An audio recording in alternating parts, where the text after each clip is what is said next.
બરાબર અષાઢ મહિનો જામ્યો અને બરાબર શ્રાવણ મહિનો આવ્યો. કેટલા લોકો નંદ ઉત્સવમાં આવું છે? જરા હાથ ઊંચો કરો. જેને નંદ ઉત્સવમાં આવું છે હાથ ઊંચો કરો. જેને નંદ ઉત્સવમાં આવું છે એને હાથ ઊંચો કર્યો છે. જેને હાથ નથી ઊંચો કર્યો એને ક્યાં જવું છે? જેને જેને લોકોને નંદ ઉત્સવમાં ન હોય જગ્યા ખાલી કરજો કૃપા કરીને. તો તમારે મને મદદ કરવી પડશે. શું મદદ?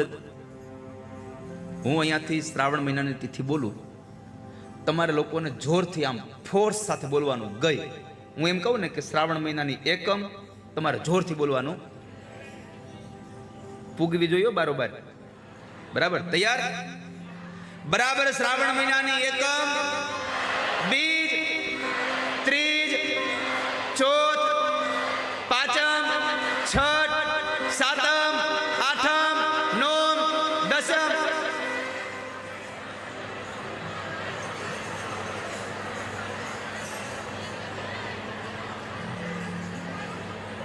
પેલા આમ કરતા હતા, ગઈ ગઈ. મેં દસમ કીધું કઈ ઊભી રહી ગઈ. ઊભા કેમ રહી ગયા? આઠમ વહી ગઈ એટલે હજી અંજવાળિયા હાલે છે. આપણે અંધારિયામ છેક જવાનું છે. આપણે છેક અંધારિયે પહોંચવાનું છે. અને બરાબર શ્રાવણ મહિનાની પૂનમ ગઈ, સીધી ગઈ. અંધારિયો પક્ષ શરૂ થયું.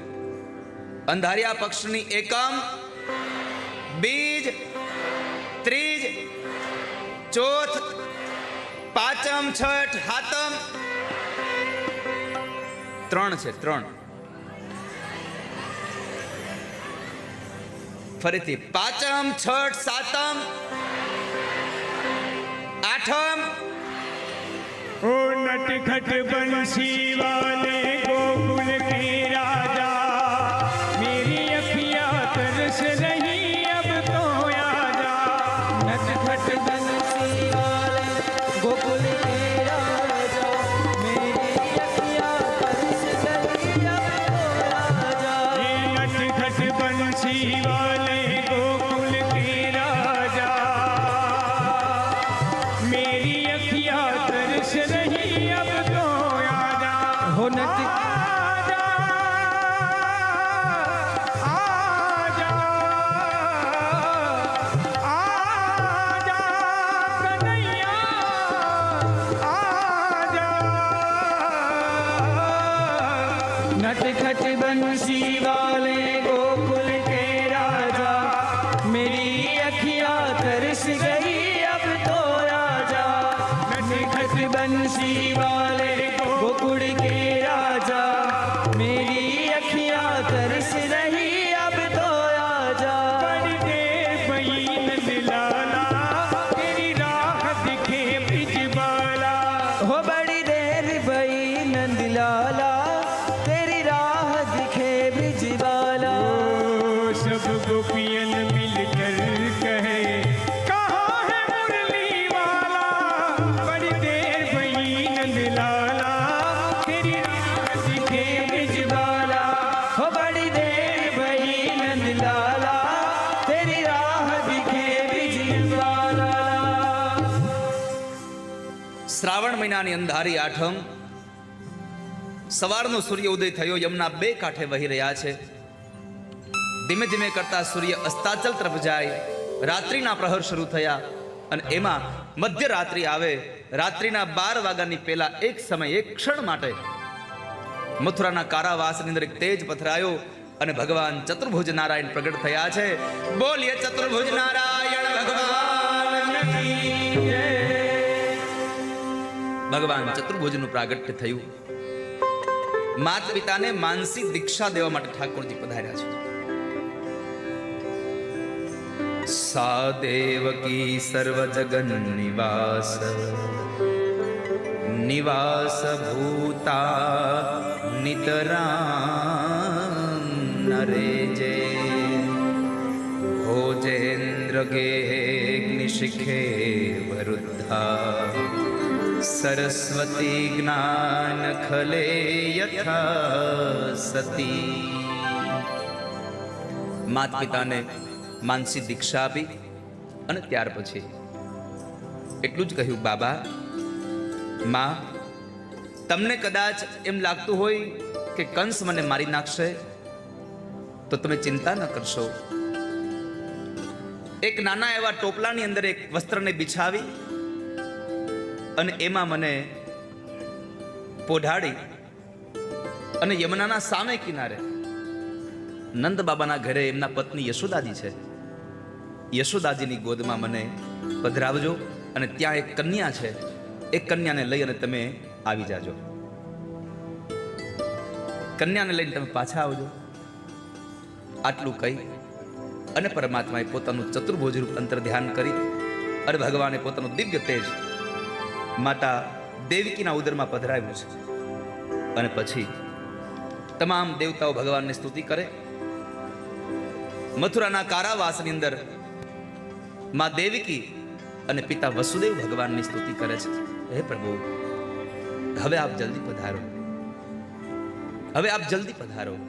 અને એવા સમયે પરમાત્માએ પોતાનું તેજ જે માતા દેવકીના ઉદરમાં પધરાવ્યું હતું, ભગવાનની માયા માત્રથી તમામ સૈનિકો નિદ્રાને આધીન થયા છે.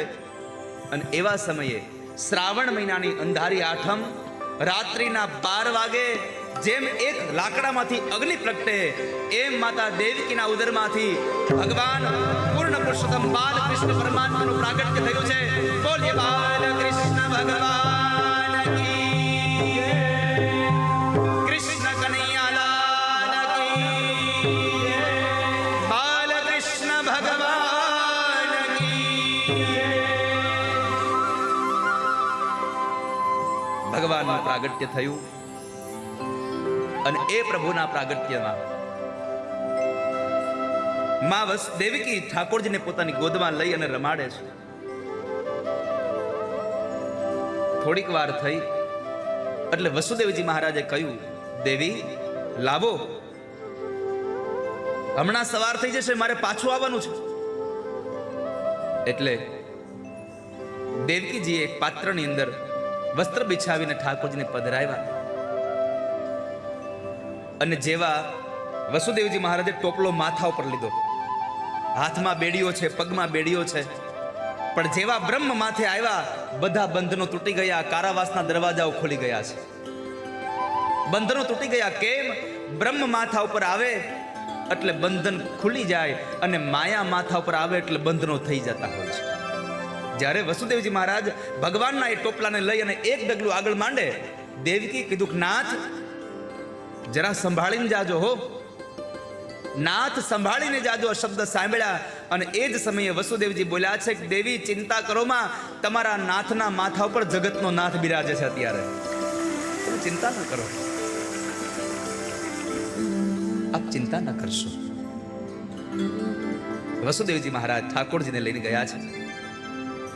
કેડસમાં પાણીમાં વસુદેવજી મહારાજ ચાલતા હતા, પણ પેલી યમુનાને ખબર પડી કે આ તો મારો શ્યામ જાય છે, આ તો મારો પ્રભુ જઈ રહ્યો છે. અને એને પોતાનું સ્વરૂપ બદલાયું. ભગવાન ટોપલામાં પડ્યા પડ્યા કહે છે કે એ આ હાહરા હારે લઈને જાય મને.